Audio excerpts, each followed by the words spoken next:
ഇന്ന് നമ്മൾ നോക്കാൻ പോകുന്നത് നാഷണലിസം ഇൻ ഇന്ത്യ എന്ന് പറയുന്ന ചാപ്റ്ററാണ്. അപ്പോൾ അതിലേക്ക് നോക്കുന്നതിന് മുമ്പ് ഈ ചാനൽ ആരെങ്കിലും സബ്സ്ക്രൈബ് ചെയ്യാനുണ്ടെങ്കിൽ ദയവായി സബ്സ്ക്രൈബ് ചെയ്ത് സപ്പോർട്ട് ചെയ്യുക.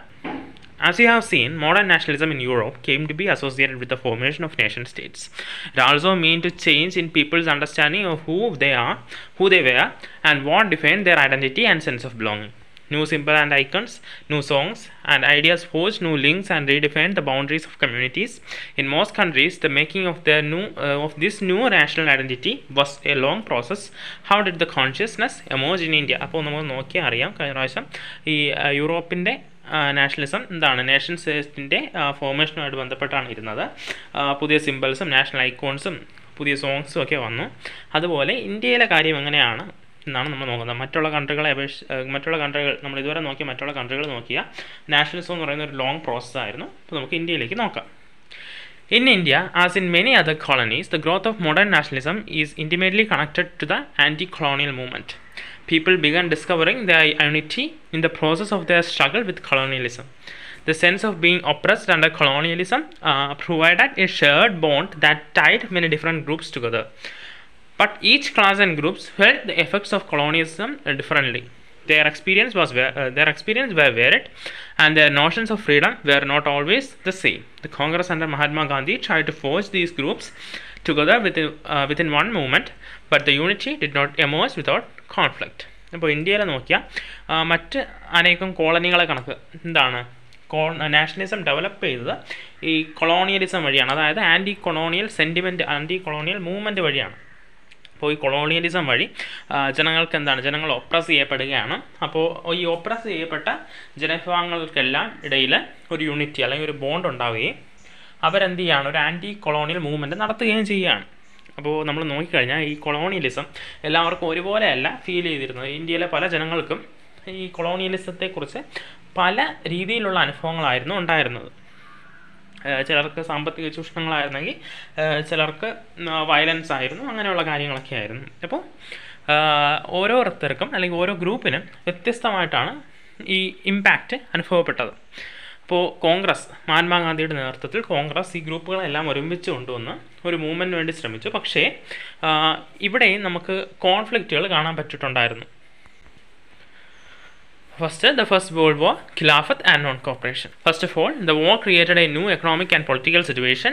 It led to a huge increase in defense expenditure, which was financed by war loans and increasing taxes. Custom duties were raised and income tax introduced. Through the war years, prices increased, doubling between 1913 and 1918, leading to extreme hardships for the common people. Villages were called upon to supply soldiers, and the forced recruitment in rural areas caused widespread anger. Then in 1918, 1990 and 1920, 1921, crops failed in many parts of India, resulting in acute shortages of food. This was accompanied by an influenza epidemic. According to the census of 1921, 12 to 13 million people perished as a result of famines and the epidemic. അപ്പം നമ്മൾ നോക്കുകയാണെങ്കിൽ ഈ യുദ്ധം വഴി പുതിയൊരു economic അല്ലെങ്കിൽ political situation create ചെയ്യപ്പെട്ടിട്ടുണ്ടായിരുന്നു.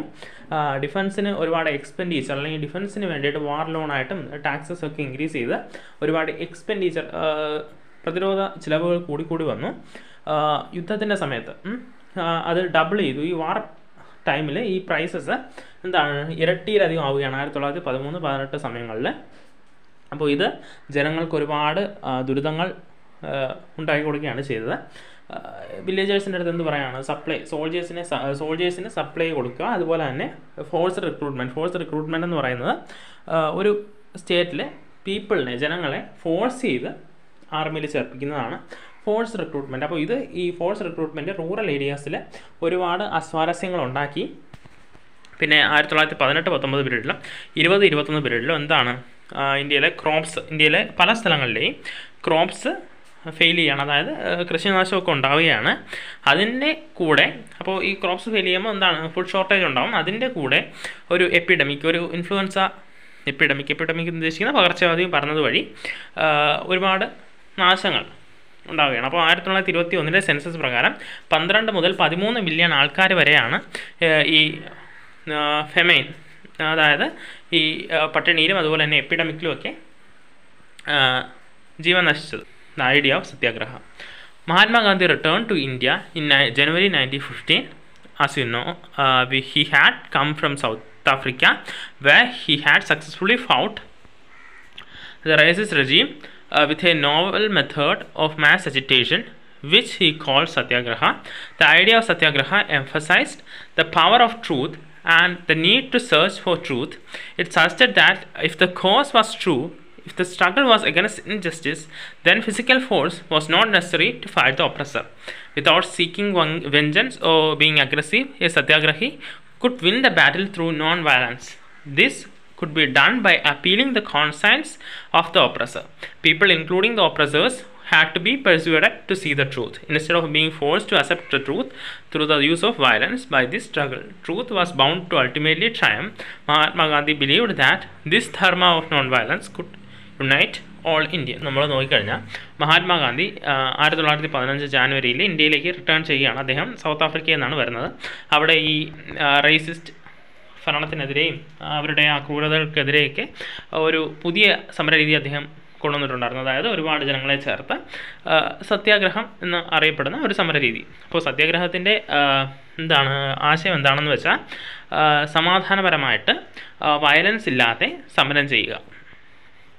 അപ്പോൾ അദ്ദേഹത്തിൻ്റെ ഒരു ചിന്താധാര അനുസരിച്ച് ട്രൂത്ത് നമ്മുടെ പക്ഷത്താണ്.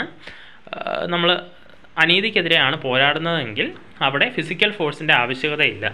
ആ ഒരു ചൂഷണം ചെയ്യുന്ന ആളിനെ തോൽപ്പിക്കാൻ വേണ്ടിയിട്ട് ഫിസിക്കൽ ഫോഴ്സിൻ്റെ ആവശ്യമില്ല. സത്യവും അതുപോലെ തന്നെ നമ്മൾ ഇൻജസ്റ്റിസിനെതിരെയാണ് പോരാടണമെന്നുള്ള ഒരു ആശയവും മാത്രം മതി എന്നാണ് അദ്ദേഹം പറയുന്നത്.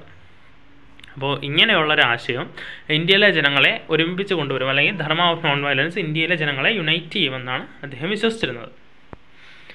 After arriving in India, Mahatma Gandhi successfully organized Satyagraha movements in various places. In 1970, he travelled to Champaran in Bihar to inspire the peasants to struggle against the oppressive plantation system. Then in 1970, he organized a Satyagraha to support the peasants of the Kheda district of Gujarat affected by crop failure and plague epidemic. The peasants of Kheda could not pay the revenue and were demanding the revenue collection to be relaxed. In 1918, Mahatma Gandhi went to Ahmedabad to organize a Satyagraha movement amongst the cotton mill workers. അപ്പോൾ തിരിച്ചു വന്ന ഗാന്ധിജി പ്രധാനമായിട്ടും ഇവിടെ സത്യാഗ്രഹ movements organise ചെയ്യുമായിരുന്നു. അദ്ദേഹം 3 സത്യാഗ്രഹം തുടക്കം ചെയ്തിട്ടുണ്ടായിരുന്നു. ആദ്യത്തേത് 1917 ചമ്പാരൻ സത്യാഗ്രഹം, ബീഹാറിലെ ആ ഒരു കർഷകർക്ക് വേണ്ടി കർഷകരോടൊപ്പം പ്ലാന്റേഷൻ സിസ്റ്റത്തിനെതിരെ, ഒപ്രസീവ് പ്ലാന്റേഷൻ സിസ്റ്റത്തിനെതിരെ നടത്തിയ സത്യാഗ്രഹമാണ് ചമ്പാരൻ സത്യാഗ്രഹം 1970 ബീഹാറിലാണ്. അതിനുശേഷം 1917 തന്നെ ഗുജറാത്തിലെ ഖേദ ഡിസ്ട്രിക്റ്റിലെ ക്രോപ്പ് ഫെയിലിയറും പ്ലേഗ് എപ്പിഡമിക്കും കാരണം ഒരുപാട് നാശനഷ്ടം ഉണ്ടായവരെ കൊണ്ട് തന്നെ വലിയൊരു റവന്യൂ പേ ചെയ്യിക്കുന്നതിനെതിരെ ആ റവന്യൂ കളക്ഷൻ റിലാക്സ് ചെയ്യണമെന്ന് ആവശ്യപ്പെട്ട് അവരോടൊപ്പം നടത്തിയ സത്യാഗ്രഹമാണ് ഖേദ സത്യാഗ്രഹം. അതിനുശേഷം 1918 അഹമ്മദാബാദിലെ ഒരു സത്യാഗ്രഹം, അതായത് കോട്ടൺ മിൽ വർക്കേഴ്സിനോടൊപ്പം അവർക്ക് വേണ്ടി നടത്തിയ ഒരു സത്യാഗ്രഹമാണ് അഹമ്മദാബാദ് കോട്ടൺ മിൽ സ്ട്രൈക്ക്. അതായത് 1918 മഹാത്മാഗാന്ധി നടത്തിയതാണ്. ഇനി the Rowlatt act. Emboldened with this success, Gandhiji in 1919 decided to launch a nationwide satyagraha against the proposed Rowlatt Act. This act had been hurriedly passed through the Imperial Legislative Council despite the united opposition of the Indian members. It gave the government enormous power to repress political activities and allow detention of political prisoners without trial for 2 years. Mahatma Gandhi wanted non-violent civil disobedience against such unjust laws, which would start with a hartal on 6 April. അപ്പോൾ എന്താണ് ഗാന്ധിജി ഇതൊക്കെ success ആയ ഒരു ബലത്തിൽ 1919 എന്താണ് national വൈഡായിട്ട് ഒരു സത്യാഗ്രഹം ആരംഭിക്കുകയാണ് റൗലറ്റ് ആക്ടിനെതിരെ. അപ്പോൾ ഈ റൗലറ്റ് ആക്ട് പെട്ടെന്ന് തന്നെ പാസ്സാക്കുകയാണ്. ഇമ്പീരിയൽ ലെജിസ്ലേറ്റീവ് കൗൺസിൽ പെട്ടെന്ന് തന്നെ പാസ്സാക്കുകയാണ്. പക്ഷേ അവിടെ ഇന്ത്യൻ മെമ്പേഴ്സ് എല്ലാം ഒപ്പോസ് ചെയ്യുന്നുണ്ടെങ്കിലും അതൊന്നും വകവയ്ക്കാതെ പെട്ടെന്ന് തന്നെ പാസ്സാക്കിയാണ്. ഇതേ പ്രകാരം ബ്രിട്ടീഷ് ഗവൺമെൻറ് അല്ലെങ്കിൽ ഗവൺമെൻറ്റിന് എനോർമസ് പവർ കൊടുക്കുകയാണ് പൊളിറ്റിക്കൽ ആക്ടിവിറ്റീസ് റിപ്രസ് ചെയ്യാനും അതുപോലെ തന്നെ ഒരു പൊളിറ്റിക്കൽ പ്രിസണറിനെ ഡിറ്റൈൻ ചെയ്യാനും ട്രയലോ അല്ലെങ്കിൽ വിചാരണയോ ഒന്നും കൂടാതെ 2 വർഷത്തേക്ക് തന്നെ പിടിച്ചു വയ്ക്കാനുള്ള അധികാരം കൊടുക്കുകയാണ്. Rallies were organized in various cities. Workers went on strike in railway workshops and shops closed down. Alarmed by the popular upsurge and scared the lines of communication, such as the railways and telegraph, would be disrupted, the British administration decided to clamp down on nationalists. Local leaders were picked up from Amritsar, and Mahatma Gandhi was barred from entering Delhi. On 10th April, the police in Amritsar fired upon a peaceful procession, provoking widespread attacks on banks, post office and railway stations. Martial law was imposed and General Dyer took command. On 13 April, the infamous Jallianwala Bagh incident took place. On that day, a large crowd gathered in the enclosed ground of Jallianwala Bagh. Some came to protest against the government's new repressive measures. Others had come to attend the annual Baishagi fair. Being from outside the city, many villagers were unaware of the martial laws that had been imposed. Dyer entered the area, blocked the exit points and opened fire on the crowd, killing hundreds. His object, as he declared later, was to produce a moral effect, to create in the minds of satyagrahis a feeling of terror and awe. Rallies conduct ചെയ്യാണ്, എല്ലായിടത്തും വർക്ക്ഷോപ്സിലും അതുപോലെ തന്നെ ഷോപ്സും എല്ലാം അടച്ചിടുകയാണ്. അങ്ങനെയുള്ള കാര്യങ്ങളൊക്കെ ഉണ്ടാകുന്നത് വഴി ഈ ബ്രിട്ടീഷേഴ്സിന് കമ്മ്യൂണിക്കേഷൻ്റെ വഴി, അതായത് റെയിൽവേയും ടെലിഗ്രാഫ് അങ്ങനെയുള്ള സംവിധാനങ്ങളെല്ലാം വർക്ക് ചെയ്യാതെയായി. അതുപോലെ തന്നെ ഇതിനെതിരെ ബ്രിട്ടീഷേഴ്സ് എന്താണ് ചെയ്യുന്നത്, ലോക്കൽ ലീഡേഴ്സിനെ എല്ലാം അറസ്റ്റ് ചെയ്യാണ്, അമൃത്സറിൽ നിന്ന് അറസ്റ്റ് ചെയ്യാണ്. മഹാത്മാഗാന്ധിയെ ഡൽഹിയിൽ എത്തിച്ചേർന്ന അല്ലെങ്കിൽ ഡൽഹിയിൽ പ്രവേശിക്കുന്നത് വിലക്കുകയാണ്. 10th ഏപ്രിലിൽ ഈ പോലീസ് അമൃത്സറിലെ ഒരു സമാധാനപരമായി നടന്ന യോഗത്തിൽ നേരെ വെടിയുതിർക്കുന്നത് വഴി അവിടെ വലിയ അറ്റാക്സ് അല്ലെങ്കിൽ വയലൻസ് ഉണ്ടാവുകയാണ്. അതായത് പ്രൊവോക്ക് ചെയ്യുന്ന വഴി ജനങ്ങൾ എന്ത് ചെയ്യാണ്, ബാങ്ക്സിലും പോസ്റ്റ് ഓഫീസിലും റെയിൽവേ സ്റ്റേഷനും എല്ലാം അറ്റാക്ക് ചെയ്യുകയാണ്. അപ്പോൾ ബ്രിട്ടീഷേഴ്സ് അവിടെ മാർഷ്യൽ ലോ ഇമ്പോസ് ചെയ്യുകയും ജനറൽ ഡയറിനെ അതിൻ്റെ ഒരു ലീഡറാക്കി, അല്ലെങ്കിൽ ആ പോലീസിൻ്റെ ആ സമയത്തെ ലീഡറാക്കി മാറ്റുകയും ചെയ്യുകയാണ്. അങ്ങനെ 13th ഏപ്രിലിൽ ജാലിയൻവാലാ ബാഗിൽ ഒരു കൂട്ടം ആൾക്കാർ ഇങ്ങനെ ഇതിനെതിരെ പ്രൊട്ടസ്റ്റ് ചെയ്യാനും ആ സമയത്തെ വൈശാഖി ഫെയർ ആഘോഷിക്കാനും ഒക്കെ വേണ്ടിയിട്ട് വേറെ ചിലരും എത്തിച്ചേരുകയാണ്. അപ്പോൾ പലരും പുറത്തുനിന്ന് എത്തിയതുകൊണ്ട്, ഇത് സിറ്റിക്ക് പുറത്തുനിന്ന് എത്തിയതുകൊണ്ട് ഇവിടുത്തെ മാർഷ്യൽ ലോയെ പറ്റിയൊന്നും അധികം അറിയില്ലായിരുന്നു. അപ്പോൾ അവരിങ്ങനെ നിൽക്കുന്നതിനിടയിലേക്ക് ഒരു എൻട്രൻസ് മാത്രമുള്ള വഴിയിൽ ആരാണ്, ജനറൽ ഡയർ പോലീസുകാരെ കൊണ്ടുവന്ന് നിർത്തിയിട്ട് ഷൂട്ട് ചെയ്യുകയാണ്. അങ്ങനെ അദ്ദേഹം ചെയ്തത് എന്തിനാണെന്ന് വെച്ചാൽ ഇതൊരു മോറൽ എഫക്റ്റ്, അല്ലെങ്കിൽ സത്യാഗ്രഹീസിന് ഉള്ളിലൊരു പേടി ക്രിയേറ്റ് ചെയ്യാൻ ഇങ്ങനെയുള്ളൊരു ക്രൂരത അദ്ദേഹം ചെയ്യുന്നത്. As the news of Jallianwala Bagh spread, crowds took to the streets in many North Indian towns. There were strikes, clashes with the police and attacks on government buildings. The government responded with brutal repression, seeking to humiliate and terrorize people. Satyagrahis were forced to rub their noses on the ground, crawl on the street and do salam to all sahibs. People were flogged and villages around Gujranwala in Punjab, now in Pakistan, were bombed. Seeing violence spread, Mahatma Gandhi is called of the movement. അങ്ങനെ ജാലിയൻവാലാ ബാഗിൻ്റെ ആ ഒരു വാർത്ത എല്ലാവർക്കിലേക്കും spread ചെയ്തത് വഴി പല north Indian സ്ട്രീറ്റും ഈ സത്യാഗ്രഹ അല്ലെങ്കിൽ സമരക്കാരുടെ കൺട്രോളിലാവുകയാണ്. സ്ട്രൈക്സും ക്ലാഷസും പോലീസിന് നേരെ ഉണ്ടാവുകയാണ്. തിരിച്ച് പോലീസ് എന്ത് ചെയ്യണം, അവരെ ബ്രൂട്ടലായിട്ട് റിപ്രസ് ചെയ്യുകയാണ്. ഗവൺമെൻറ് ബിൽഡിങ്സിന് ഏറെ സ്ട്രൈക്കും അങ്ങനെയുള്ള അറ്റാക്സും ഉണ്ടാവുകയാണ്. അങ്ങനെ ഈ ജനങ്ങളെ എല്ലാവരെയും ഈ ബ്രിട്ടീഷേഴ്സ് അല്ലെങ്കിൽ ഈ ഗവൺമെൻറ് റിപ്രസ് ചെയ്യുകയാണ്, ഹ്യൂമിലേറ്റ് ചെയ്യുകയാണ്, ടെററൈസ് ചെയ്യുകയാണ്. അവർക്കെതിരെ ഒരുപാട് സത്യാഗ്രഹീസിനെ കൊണ്ട് ഗ്രൗണ്ടിൽ നോസ് വെച്ച് റബ്ബ് ചെയ്യിക്കുക, അല്ലെങ്കിൽ സ്ട്രീറ്റിലൂടെ ക്രോൾ ചെയ്യിക്കുക, അല്ലെങ്കിൽ സാഹിബ്സിനെ എല്ലാവരും കാണുമ്പോൾ സലാം ചെയ്യിക്കുക, അങ്ങനെയുള്ള കാര്യങ്ങളൊക്കെ ചെയ്യുകയാണ്. പഞ്ചാബിലെ ഗുർജൻവാല, ഇപ്പോഴത്തെ പാകിസ്ഥാനിലാണ്, അവിടെ ബോംബ് ചെയ്യാണ്, വില്ലേജസൊക്കെ ബോംബ് ചെയ്യാണ്, വയലൻസ് സ്പ്രെഡ് ചെയ്യുന്ന എന്താണ് മഹാത്മാഗാന്ധി ഈ സത്യാഗ്രഹം കോൾ ഓഫ് ചെയ്യുകയാണ്. While the Rowlatt Satyagraha had been a widespread movement, it was still limited mostly to cities and towns. Mahatma Gandhi now felt the need to launch a more broad-based movement in India, but he was certain that no such movement could be organized without bringing the Hindus and Muslims close together. One way of doing this, he felt, was to take up the Khilafat issue. the First World War had ended with the defeat of Ottoman Turkey, and there were rumors that a harsh peace treaty was going to be imposed on the Ottoman Emperor, the spiritual head of the Islamic world, the Khalifa. To defend the Khalifa's temporal powers, the Khilafat Committee was formed in Bombay in March 1990. A young generation of Muslim leaders like the brothers Muhammad Ali and Shaukat Ali began discussing with Mahatma Gandhi about the possibility of a united mass action on the issue. Gandhi saw this as an opportunity to bring Muslims under the umbrella of a united national movement. At the Calcutta session of Congress in September 1920, he convinced other leaders of the need to start a non-cooperation movement in support of Khilafat as well as for Swaraj. അങ്ങനെ Rowlatt സത്യാഗ്രഹം ഒരു wide spread movement ആയെങ്കിൽ കൂടിയും അത് ടൗൺസിലേക്കും സിറ്റീസിലേക്കും മാത്രമായിട്ട് ഒതുങ്ങിക്കൂടുകയായിരുന്നു. അപ്പോൾ ഗാന്ധി മനസ്സിലാക്കിയാണ് ഇത് കൂടുതൽ സ്ഥലങ്ങളിലേക്ക്, ഇന്ത്യയിലെ മുഴുവൻ സ്ഥലങ്ങളിലേക്ക് ഇത് എത്തിപ്പെടേണ്ടതിൻ്റെ ആവശ്യകത അദ്ദേഹം മനസ്സിലാക്കിയാണ്. അപ്പോൾ അദ്ദേഹം ഒരു കാര്യം ശ്രദ്ധിക്കുകയാണ്, ഇത് എല്ലായിടത്തേക്കും എത്തിപ്പെടണമെങ്കിൽ ഹിന്ദു മുസ്ലിം ഐക്യത ഉണ്ടെങ്കിൽ മാത്രമേ എത്തിപ്പെടത്തുള്ളൂ, അല്ലാതെ പറ്റില്ല എന്ന് അദ്ദേഹം മനസ്സിലാക്കണം. അപ്പോൾ ആ സമയത്താണ് ഖിലാഫത്ത് ഇഷ്യൂ ഉണ്ടാകുന്നത്. ഖിലാഫത്ത് ഇഷ്യൂ എന്താണെന്ന് വെച്ചാൽ, ഫസ്റ്റ് വേൾഡ് വാറിൻ്റെ സമയത്ത് ഒട്ടോമൻ ടർക്കി കംപ്ലീറ്റ് ആയിട്ട് ഡിഫീറ്റഡ് ആവുകയാണ്. അപ്പോൾ അവിടെ ഒരുപാട് റൂമേഴ്സ് ഉണ്ടായിരുന്നു, അതായത് ഓട്ടോമാൻ എംപററിൻ്റെ മേലിൽ ഒരു ഹാർഷ് പീസ് ട്രീറ്റി ഒപ്പുവെക്കുമെന്നൊക്കെ. അപ്പോൾ ഈ ഓട്ടോമാൻ എംപറർ എന്ന് പറയുന്ന ഇസ്ലാമിക് വേൾഡിൻ്റെ ഒരു സ്പിരിച്വൽ ഹെഡാണ് ഖലീഫ. അപ്പോൾ ഖലീഫയുടെ പവർ ഡിഫെൻഡ് ചെയ്യാൻ വേണ്ടിയിട്ട് ഖിലാഫത്ത് കമ്മിറ്റി 1919 മാർച്ചിൽ ബോംബെയിൽ എസ്റ്റാബ്ലിഷ് ചെയ്യുകയാണ്. അപ്പോൾ ഒരു യങ് ജനറേഷൻ മുസ്ലിം ലീഡേഴ്സായിരുന്നു അതിൻ്റെ നേതാക്കൾ, അതായത് മുഹമ്മദ് അലി, ഷൗക്കത്ത് അലി, ബ്രദേഴ്സായ മുഹമ്മദ് അലിയും ഷൗക്കത്ത് അലിയും ഒക്കെ ആയിരുന്നു. അവർ എന്ത് ചെയ്യാണ്, മഹാത്മാഗാന്ധിയായിട്ട് ഡിസ്കസ് ചെയ്യുകയാണ് ഇതൊരു യുണൈറ്റഡ് മാസ് ആക്ഷനാക്കി മാറ്റാൻ പറ്റുമോ എന്നറിയാൻ വേണ്ടിയിട്ട്. അങ്ങനെ ഗാന്ധി ഇതൊരു ഓപ്പർച്യൂണിറ്റി ആയിട്ട് കാണുകയാണ്, അതായത് മുസ്ലിംസിനെ കൂടി ഒരു ഒരു അംബർലയുടെ കീഴിൽ കൊണ്ടുവരിക, യൂണിഫൈഡ് നാഷണൽ മൂവ്മെൻറ്റിൻ്റെ കീഴിലേക്ക് കൊണ്ടുവരിക എന്നുള്ളതിനെ ഒരു ഓപ്പർച്യൂണിറ്റി ആയിട്ട് കാണുകയാണ്.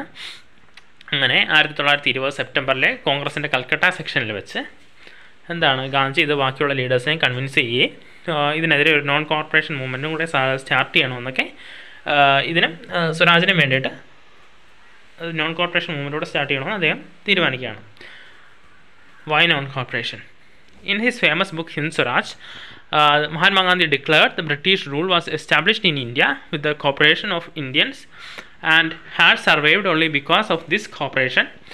If Indians refused to cooperate, British rule in India would collapse within a year and Swaraj would come. അപ്പോൾ ഗാന്ധി തൻ്റെ ഫേമസ് ബുക്കായ 1909 ഹിന്ദു സ്വരാജിൽ എഴുതുന്നുണ്ട്. മഹാത്മാഗാന്ധി പറയുന്നത് എന്താണെന്ന് വെച്ചാൽ, ബ്രിട്ടീഷ് എംപയറിന് ഇന്ത്യയെ കീഴടക്കാൻ പറ്റിയ ഇന്ത്യൻസിൻ്റെ കോപ്പറേഷൻ ഉള്ളതുകൊണ്ടാണ്, സഹകരണം ഉള്ളതുകൊണ്ടാണ്. അപ്പോൾ ഇന്ത്യൻസ് ആ സഹകരണം ചെയ്തില്ലെങ്കിൽ ഒറ്റ വർഷം കൊണ്ട് തന്നെ ബ്രിട്ടീഷ് ആ ഒരു എംപയർ കൊളാപ്സ് ചെയ്യും, ഇന്ത്യയിൽ കൊളാപ്സ് ചെയ്യും, സ്വരാജ്യം നേടിയെടുക്കാൻ പറ്റുമെന്ന് അദ്ദേഹം പറയുകയാണ്. How could no cooperation become a movement? Gandhi proposed that the movement should unfold in stages. It should begin with surrender of titles that the government awarded, and a boycott of civil service, army, police courts and legislative councils, schools and foreign goods. Then, in case the government used repression, a full civil disobedience campaign would be launched. Through the summer of 1920, Mahatma Gandhi and Shaukat Ali taught extensively, mobilizing popular support for the movement. Many within the Congress were, however, concerned about the proposals. They were reluctant to boycott the council election scheduled for November 1920, and they feared that the movement might lead to popular violence. In the months between September and December, there was intense tussle within the Congress. For a while, there seemed no meeting point between the supporters and the opponents of the movement. Finally, the Congress session at Nagpur in December 1920, a compromise was worked out and the non-cooperation program was adopted. അപ്പോൾ non corporation movement എന്ന് പറയുന്നത് different stages ആയിട്ടാണ് അദ്ദേഹം plan ചെയ്യുന്നത്. അതായത് ആദ്യം British government നൽകിയ titles, പദവികളെല്ലാം ത്യജിക്കുക, അതുപോലെ തന്നെ ബോയ്ക്കോട്ട്, ഉപേക്ഷിക്കുക, റെഫ്യൂസൽ ടു ഡീൽ. അപ്പോൾ സിവിൽ സർവീസും ആർമിയും പോലീസും കോർട്ടും ലെജിസ്ലേറ്റീവ് കൗൺസിലും സ്കൂളും ഫോറിൻ ഗുഡ്സും എല്ലാം ഉപേക്ഷിക്കുക. അപ്പോൾ 1920 മഹാത്മാഗാന്ധി, ഷൗക്കത്ത് അലി എല്ലാവരും കൂടി ഒരു ഇന്ത്യ മുഴുവൻ ഒന്ന് ടൂർ ചെയ്യുകയാണ്, അല്ലെങ്കിൽ ഒന്ന് യാത്ര ചെയ്യുകയാണ് പോപ്പുലർ സപ്പോർട്ടിന് വേണ്ടി, അല്ലെങ്കിൽ ഈ മൂവ്മെൻറ്റിനെ കംപ്ലീറ്റ് ആയിട്ട് ഒരു സപ്പോർട്ടിന് വേണ്ടിയാണ് അദ്ദേഹം ഇത് ചെയ്യുന്നത്. അപ്പോൾ കോൺഗ്രസിനുള്ളിൽ തന്നെ പലരും ഇതിനെതിരെ ഈ പ്രൊപ്പോസലിനെതിരെ നിലകൊള്ളുകയാണ്. അപ്പോൾ അവർ കൗൺസിൽ ഇലക്ഷൻസ് 1920 നവംബറിലെ കൗൺസിൽ ഇലക്ഷനൊക്കെ ഉപേക്ഷിക്കണോ, ബോയ്ക്കോട്ട് ചെയ്യണോ എന്നുള്ള കാര്യമൊക്കെ ചർച്ച ചെയ്യുകയാണ്. പിന്നെ പറയുന്നുണ്ട് ഈ മൂവ്മെൻറ്റ് ചിലപ്പോൾ ഒരു പോപ്പുലർ വയലൻസിന് അല്ലെങ്കിൽ ഒരുപാട് വയലൻസിന് കാരണമാകാമെന്നൊക്കെ പറയുന്നുണ്ട്. അപ്പോൾ കോൺഗ്രസ്സിൽ ഇത് സംബന്ധിച്ച് ഒരു ആശയക്കുഴപ്പം നിലനിൽക്കെ നാഗ്പൂരിൽ ഡിസംബർ 1920 നടന്ന കോൺഗ്രസ് സെക്ഷനിൽ ഒരു കോംപ്രമൈസ് ഉണ്ടാവുകയും നോൺ കോപ്പറേഷൻ മൂവ്മെൻറ്റ് അഡോപ്റ്റ് ചെയ്യുകയും ചെയ്യുകയാണ്. Second, different stance within the movement. The movement in the towns. The movement started the middle class participation in the cities. Thousands of students left government-controlled schools and colleges. Headmasters and teachers resigned, and lawyers gave up their legal practice. The council elections were boycotted in most provinces except Madras, where the Justice Party, the party of the non-Brahmins, felt that entering council was the only one way of gaining some power, something that usually only Brahmins had access to. അപ്പോൾ എന്താണ് ഇപ്പോൾ ടൗണിലെ movement start ചെയ്തത് എങ്ങനെയെന്ന് വെച്ചാൽ middle class participation, അതായത് ഒരുപാട് കുട്ടികൾ ഈ ഗവൺമെൻറ് കൺട്രോൾ സ്കൂൾസും കോളേജസും ഒക്കെ ഉപേക്ഷിക്കുകയാണ്. ഹെഡ് മാസ്റ്റേഴ്സും ടീച്ചേഴ്സും ഒക്കെ റിസൈൻ ചെയ്യുകയാണ്. ലോയേഴ്സ് എന്താണ് ലീഗൽ പ്രാക്ടീസ് ഉപേക്ഷിക്കുകയാണ്. കൗൺസിൽ ഇലക്ഷൻ മിക്ക സ്ഥലങ്ങളിലും ഉപേക്ഷിക്കപ്പെടുകയാണ്, അല്ലെങ്കിൽ ബോയ്ക്കോട്ട് ചെയ്യപ്പെടുകയാണ്. മദ്രാസിൽ മദ്രാസ് അല്ലെങ്കിൽ മദ്രാസിൽ ഒഴിച്ച് ബാക്കി എല്ലായിടത്തും ഇവർ ബോയ്ക്കോട്ട് ചെയ്യണം. മദ്രാസിൻ്റെ കേസ് എന്താണെന്ന് വെച്ചാൽ ജസ്റ്റിസ് പാർട്ടി, അതായത് പാർട്ടി ഓഫ് നോൺ ബ്രാഹ്മൺസിന് കൗൺസിൽ എൻ്റർ ചെയ്യുക എന്നുള്ളത് മാത്രമായിരുന്നു കുറച്ചെങ്കിലും പവർ കിട്ടാനുള്ള ഏക വഴി. അപ്പോൾ ബ്രാഹ്മൺസിനായിരുന്നു അക്കാലത്ത് ഏറ്റവും കൂടുതൽ പവർ കിട്ടിയിരുന്നത്. അപ്പോൾ ഈ നോൺ ബ്രാഹ്മൺസിന്, ഈ ജസ്റ്റിസ് പാർട്ടിയിൽ ഉൾപ്പെട്ട നോൺ ബ്രാഹ്മൺസിന് ഈ മദ്രാസ് കൗൺസിൽ ഇലക്ഷനിൽ പങ്കെടുത്ത് ജയിച്ചാൽ മാത്രമാണ് കുറച്ച് പവർ കിട്ടുക. അതുകൊണ്ട് അവർ ഉപേക്ഷിക്കാൻ തയ്യാറല്ലായിരുന്നു.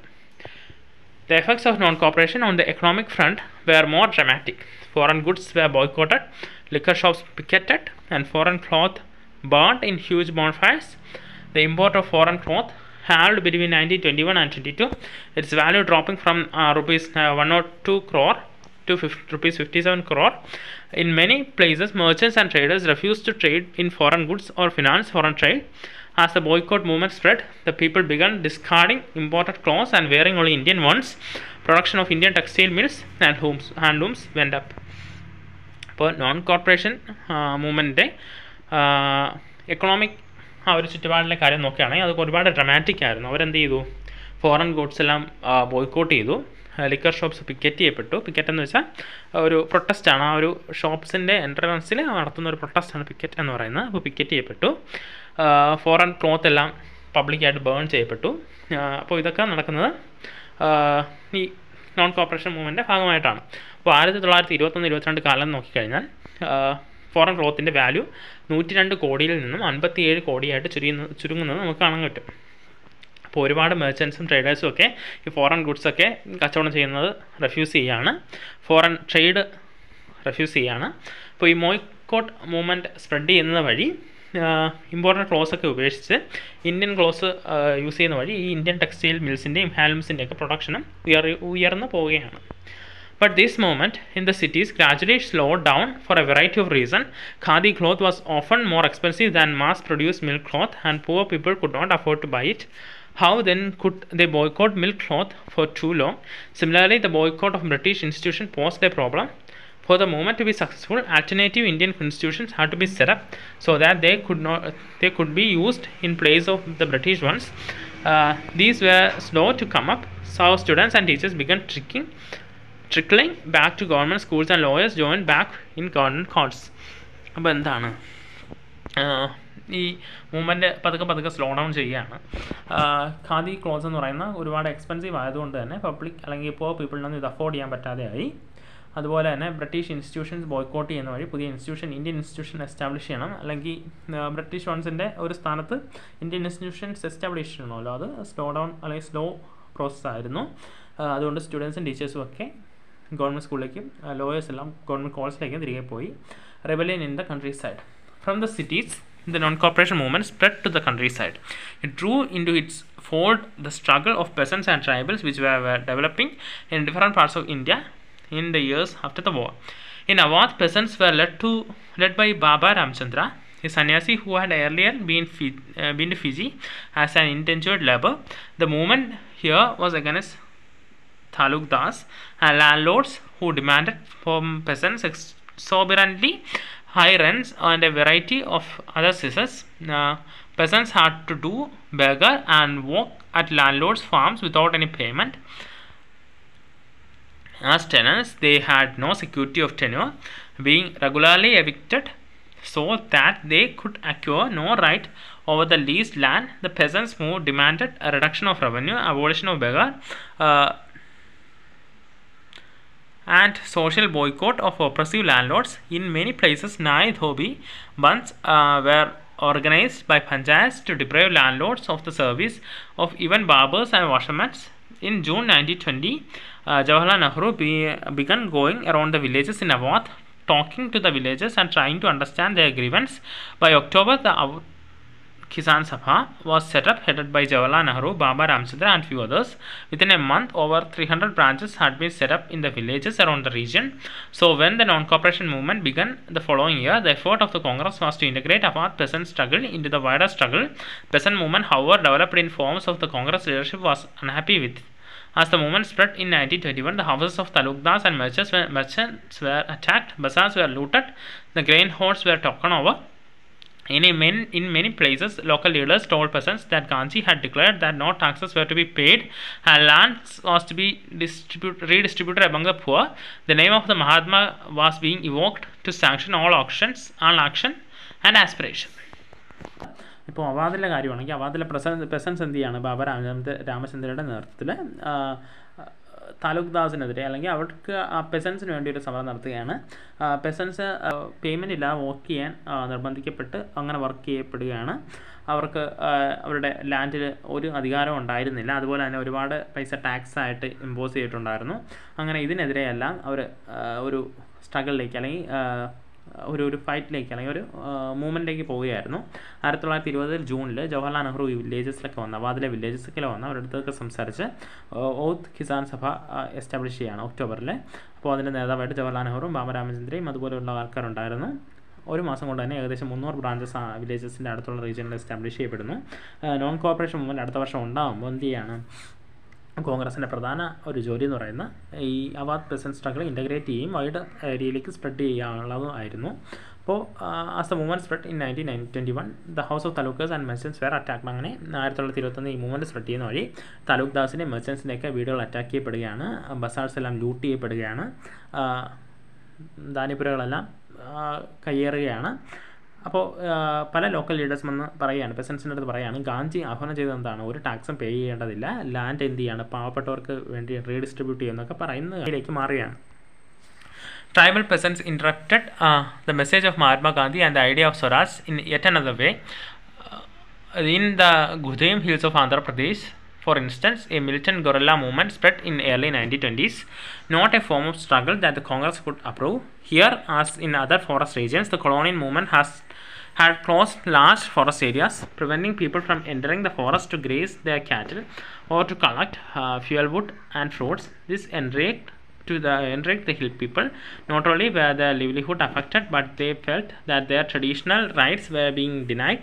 When the government began forcing them to contribute beggar for road building, the hill people revolted. The person who came to them was an interesting figure. Alluri Sitaram Raju claimed that he had a variety of special powers. He could make correct astrological predictions and heal people. He would survive even bullet shots. Captivated by Raju, the rebels proclaimed that he was an incarnation of God. Raju talked of the greatness of Mahatma Gandhi, said he was inspired by the non-corporation movement and persuaded people to wear khadi and give up drinking. But at the same time, he asserted that India could be liberated only by the use of force and not non-violence. The Gudem rebels attacked the police station, attempted to kill British officials and carried on guerrilla warfare. Was captured and executed in 1924 and over time became a folk hero. ഇപ്പോൾ എന്താണ് ഇനി tribal പെസൻസ് എന്താണ്? ഇത് മറ്റൊരു രീതിയിലാണ് ഈ മഹാത്മാഗാന്ധിയുടെ ഈ സ്വരാജ് എന്ന് പറയുന്ന ഐഡിയ ഇൻ്റർപ്രറ്റ് ചെയ്തത്. ആന്ധ്രാപ്രദേശിലെ ഗുദേം ഹിൽസിൽ ഒരു മിലിറ്റന്റ് ഗൊറില്ല വാർഫെയർ സിസ്റ്റം 1920 ഇവർ നടപ്പാക്കുന്നുണ്ട്. അപ്പോൾ ഇത് കോൺഗ്രസിൻ്റെ നയങ്ങൾക്കെതിരായിരുന്നെങ്കിലും ഈ ഫോറസ്റ്റ് റീജിയൻസിൽ ഈ കൊളോണിയൽ ഗവൺമെൻറ് എന്താണ് അവരെ എൻറ്റർ ചെയ്യാൻ സമ്മതിച്ചിരുന്നില്ല. പീപ്പിളിന് അവരുടെ ഫോറസ്റ്റിൽ അവരുടെ കന്നുകാലികളിൽ മേയ്ക്കാനോ അല്ലെങ്കിൽ മൃഗശേഖരണത്തിനോ ഫ്രൂട്ട്സ് ശേഖരണത്തിനോ ഒന്നും സമ്മതിച്ചിരുന്നില്ല. അപ്പോൾ ഇത് ഹിൽ പീപ്പിളിൻ്റെ ഇടയിൽ ഒരു വാശി അല്ലെങ്കിൽ വൈരാഗ്യം ഉണ്ടാക്കിയാണ് അവരുടെ ജീവിത മാർഗ്ഗമെല്ലാം ഡിനേ ചെയ്യുന്നത് വഴി, അല്ലെങ്കിൽ ട്രഡീഷണൽ റൈറ്റ് എല്ലാം ഡിനേ ചെയ്യുന്ന വഴി ഗവൺമെൻറ് അവരെ കൊണ്ട് എന്ത് ചെയ്യിക്കുകയാണ്, റോഡ് ബിൽഡിങ്ങിനും എല്ലാം അവരെ കൊണ്ട് കൂലിയില്ലാതെ പണിയിക്കുകയാണ്.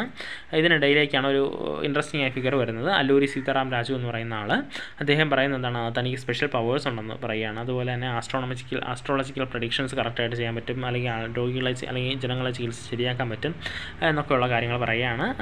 എന്തിനാണ് ബുള്ളറ്റ് ഷോട്ട്സ് വരെ സർവൈവ് ചെയ്യാൻ പറ്റുമെന്നൊക്കെ അദ്ദേഹം പറയുകയാണ്. അപ്പോൾ ഈ രാജുവിൻ്റെ ഈ ആശയത്തിൽ ഇംപ്രസ്ഡ് ആയവരെന്ത് ചെയ്യാണ്, അദ്ദേഹത്തിന് ഒരു ദൈവത്തിൻ്റെ അവതാരം പോലെ കാണുകയാണ്. അപ്പോൾ രാജു പറയുന്നുണ്ട്, മഹാത്മാഗാന്ധിയെ കുറിച്ചൊക്കെ അദ്ദേഹം ഒരുപാട് പറയുന്നുണ്ട്.